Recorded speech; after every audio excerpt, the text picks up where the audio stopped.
welcome to my stamp studio. Today we are going to make this cute little party puffin treat box. The first thing that we're going to be doing is we're going to be cutting out our little circle here, and to do that we're going to use a piece of Pacific Point designer series paper, and as you can see I've already cut this out. I use the Tasteful Labels dies. Let me just show you those. And I use this larger circle here to cut that out. The next step is to take a piece of Pacific Point cardstock. Now you can change it to colors to whatever you want. You're still going to follow these same directions though. So we're going to, now this is 8.5 by 11. We're going to cut this to be 4.5 by 8.5. So I'm going right to my 4.5 inch mark right here. And I'm going to just cut that right there. Make sure it's at 4.5. There we go. And I'm just going to switch this around so I can show you easier. All right. So the next thing we do is on this 4.5 inch side, we're going to score at 2 inches. So slide your blades up and make sure that you're using your gray scoring blade. So you're going to slide that down at 2 inches. Then you're going to slide this over to 4 inches. Right here. All right. So now you have a 2 inch, 2 inch, and a 1/2 inch. We're going to turn this, and now we're going to score at 2 inches, 4 inches, and 6 inches. All right. Now we need one more score, which would be at 8 inches. So you can either slide out your arm, or you can actually slide your cardstock to the 1/2 inch mark right here, right there. Whoops. So I'm going to slide that right there. And again, I'm going to use my light blade to score. There we go. So now I've got 2, 4, 6, and 8. I'm going to slide this out of the way. I'm going to pull in a pair of scissors. Now I don't need this larger piece. I can put that aside for another card. This right here is going to be the top of your box. So I'm actually going to take my bone folder here and give it a good crease. And I'm going to actually crease all of my score marks here.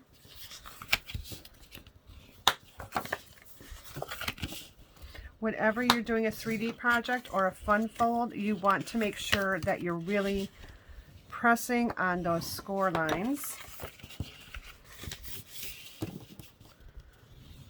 All right. Okay. So this is the top of our box. So keep that in mind. This is always the top of the box. We're going to cut out this little rectangle here, this 1/2 inch by 2 inch. So I'm just going to take my scissors here and I'm just going to cut right up to that 2 inch score line. And I'm going to trim just that piece out, and that is garbage. All right, next I'm going to go ahead and cut each of these right along that score line.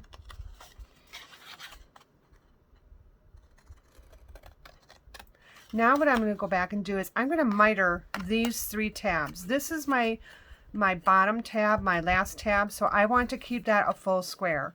So all the other ones, so I'm going to move that out of the way, I'm just going to miter the corner, miter the edge. So what that means is I'm just taking a little sliver off, and I'm just making it a tiny little sliver, so you have that. So I'm just going along each side here to do that. That way your box actually closes nicer. And if you didn't cut perfectly straight, you've taken care of any of that because you're taking out that little tiny wedge. All right, so here, again, my last piece. I'm going to just do it on both sides here because I didn't really cut that one very straight. All right. Okay, slide that out of the way. Now keeping in mind, this is my top. This little flap here is going to adhere the sides of the box together. So I'm going to be putting adhesive on here. So when you look at your box, fold that tab in, This is the tab here, and if you want to mark it with something, so I can mark it with this, that's going to be my adhesive side. Now, this is going to be the first flap in the box, so I'm going to put adhesive on this one, and this one. Okay, I'm not going to put adhesive on this one at all. So I'm going to go ahead and grab my Stampin' Seal. You can use tear and tape, and just going along here, and I'm just alternating here. I don't know why I do that. I just do. It doesn't matter, I guess. And then on this one, I'm going to actually do all 3 sides. Okay, because that's the very bottom of the box, and I want to make sure my box is sturdy. So I'm going to go ahead, and I'm also going to put my adhesive here right now, but I want to be careful that I'm not doing anything with that quite yet. So I'm just going to start rolling my box. So I'm going to turn it this way so you can see. So I roll my box over and I lift that bottom flap. I roll my box and I lift that bottom flap. So now you can see they fit better, and if I wouldn't have cut those little wedges off, it would probably not be a nice fit. So now I'm going to roll my last one, and when I'm doing this, I actually am going to bring this flap up. And I want to make sure that I'm lining up the edge, the outer edge together, and now I can flip down the bottom of my box, give it a good rub. You can take a pencil or, you know, a block and just give it a good rub in there. Make sure your adhesive got nice and stuck on there. Now, this little piece here where those corners met, that's going to be the back of your box, so just keep that in mind. So I'm going to squish my sides in just like this,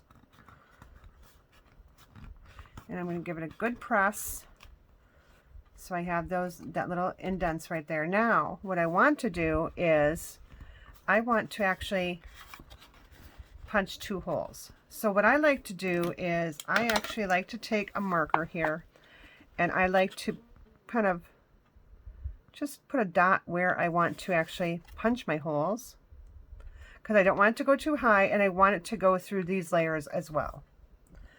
So you can use a single hole punch and do, you know, 2 here and then 2 here. I have a crocodile, so that's what I'm going to use. And so I'm going to hold this in place. So those of you that have been crafting for a while, you may already have this tool.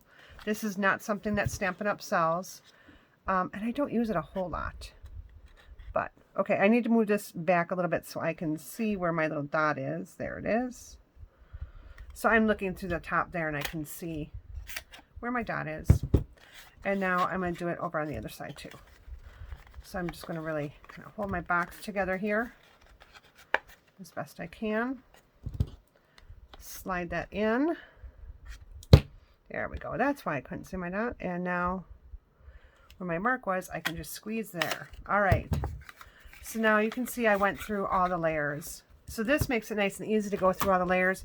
But if you're hand punching, go ahead and punch the 2. Then you'll have to kind of punch these other 2. Now what I'm going to do is I'm going to take a piece of baker's twine.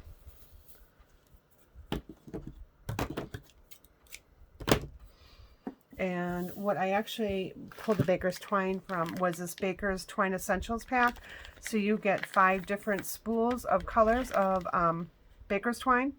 And there are 35 yards total, so there's 7 yards of each.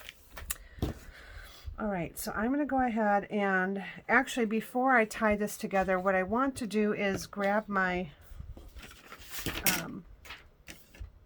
wherever I put it, I'm going to grab that circle that I die cut just a few minutes ago.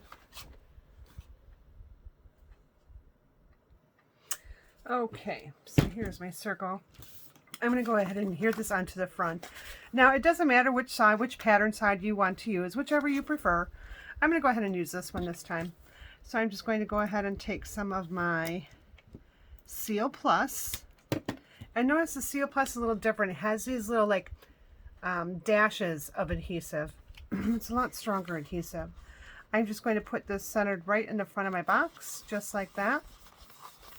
All right. And I'm just grabbing a piece of scrap white paper here. I think I have a piece somewhere. I have a nice little stash of stuff next to me here, so I'm just grabbing a piece out. Here we go. All right. Reason I'm grabbing that is because I'm going to go ahead and I'm going to grab my StazOn here, and I am going to stamp my Puffin. So the Puffin I'm grabbing is the smaller one, so you can see that smaller one fits there. So we'll grab the small little Puffin here.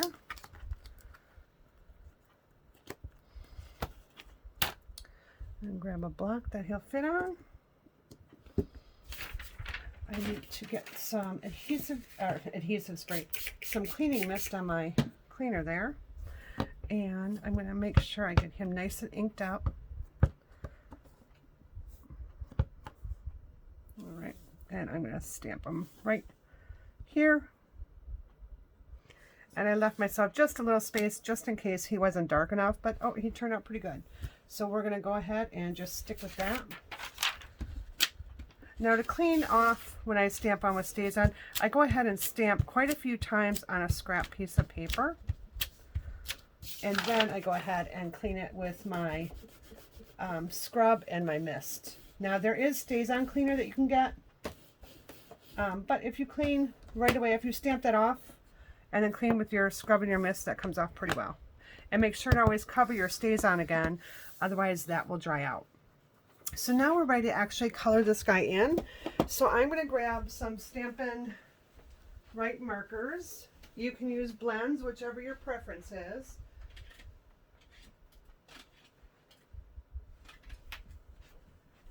There we go. So I grabbed my pool party.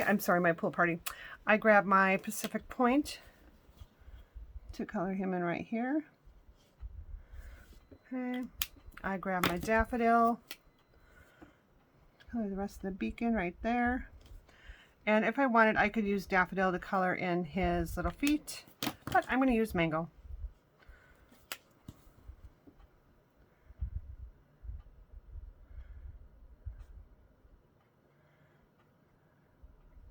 And they call that mango pops, so I think I'm going to use the mango up here too. All right, so now we're going to fussy cut him out.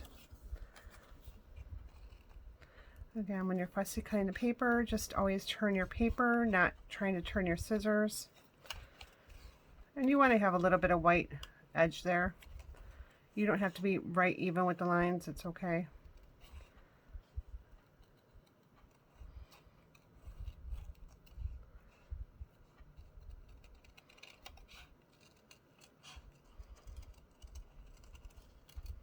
And if your paper is really big, just go ahead and trim it off. And that way you have a little smaller area to manage when you're cutting. That sometimes helps. All right. And you can always go back. Like I had kind of a bigger area here. I might just go back and trim just a little bit more of that off. There we go. All right. So now I'm going to be taking a piece of, I'm going to be taking some dimensionals and popping him up. So I'm going to use that, and I think I'll grab a mini as well. You can always cut a large one in half. All right. So now I'll put him on the front of the box. Just like that. And he can be off the edge a little bit if you want. All right, so now let's put our sentiment on there. Again, I'm just using my scrap piece of paper here. I'm going to grab the You're the Best from the stamp set. And what I'm going to do to color this one in is I'm just going to use my brush end of my Stampin' Write marker. And I am just going to run it along the top of my stamp here so it's inked. I'm going to huff on it. So I'm just breathing on it so it remoistens that ink. And I'm going to just stamp it right there. And it doesn't have to be straight because we're going to cut it out. Here is a tip that I have for cutting something like this out. Take a pencil and kind of just make your line around it on how you want to cut that out. or you can freehand it, totally up to you. Okay, so it kind of gives you some guidelines. So when you're cutting, just cut along there. Just cut along your pencil mark. I really didn't like how I did my pencil mark, so I'm ignoring it.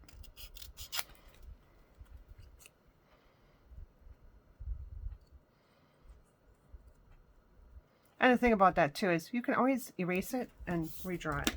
All right, so I've got my little You're the Best. All right, so now let's throw those pieces out. I'm just going to take some adhesive right in the back. Because this is a small piece, it's kind of hard to use that seal, so I'm just going to use a little bit of liquid glue on there. Pick it up and put it right in the front, just like that, and just hold it for a second or two. Just make sure it's not moving around. Okay. Now what I can do is I can take that piece of baker's twine I had just a moment ago, and I'm going to pick up some of my mess here. Throw it in my little stamping box, and I can thread this through. So now I have a little knot here I need to trim off. All right. So just thread that through your holes. So start in the front and come through the back, so that your tails of your baker's twine are in the front of your box. Okay. Then I just grab the two ends and pull it through. Okay. Now, if you really wanted to, you could actually take a little clothespin and hold it together while you tie it. I just tie it. So, make my little knot first. And I'm gently pulling this together. I'm not pulling it super hard or super fast because I don't want that to rip.